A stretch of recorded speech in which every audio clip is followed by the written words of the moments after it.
নমস্কাৰ প্ৰিয় দৰ্শকসকল আপোনালোকে চাবলৈ আৰম্ভ কৰিছে আসাম লাইভ 7 আৰু এটা বিশেষ সংবাদ লৈ আপোনালোকৰ সন্মুখত মই বিকাশ। প্ৰিয় দৰ্শকসকল, অসম মুলুকত এনে কিছুমান চৰকাৰী বিষয়া আছে যাৰ দৰমহা টকাকেটাৰে পেট নভৰে। আমি দুপৰীয়া ভাত সাজ খাই এখন তামোলে মুহূৰ্তি কৰা দি এওঁলোকে দৰমহা টকাকেইটা লোৱাৰ পিছতো লাখ লাখ টকা ঘুষ খাইহে এওঁলোকৰ দেহ মন প্ৰফুল্লিত হয়। পিছে অসমীয়া দেখাৰ কথা আছে, 100 গৰু মাৰিলে বাঘৰো মৰণ। কিন্তু এইবাৰ বাঘৰ মৰণ হোৱা নাই, এইবাৰ জালত পৰিল ঘুষখোৰ ইকবাল।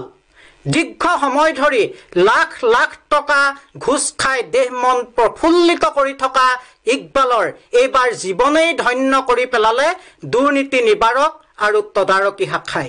চাওঁ আহক আমাৰ এক বিশেষ সংবাদ।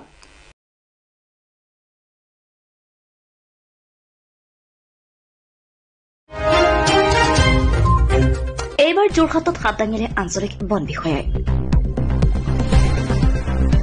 দুৰ্নীতি নিমজ্জিত বনিয়াগড় ৰেঞ্জাৰ ইকবাল আহমেদ দুৰ্নীতি নিবাৰক শাখাৰ জালত।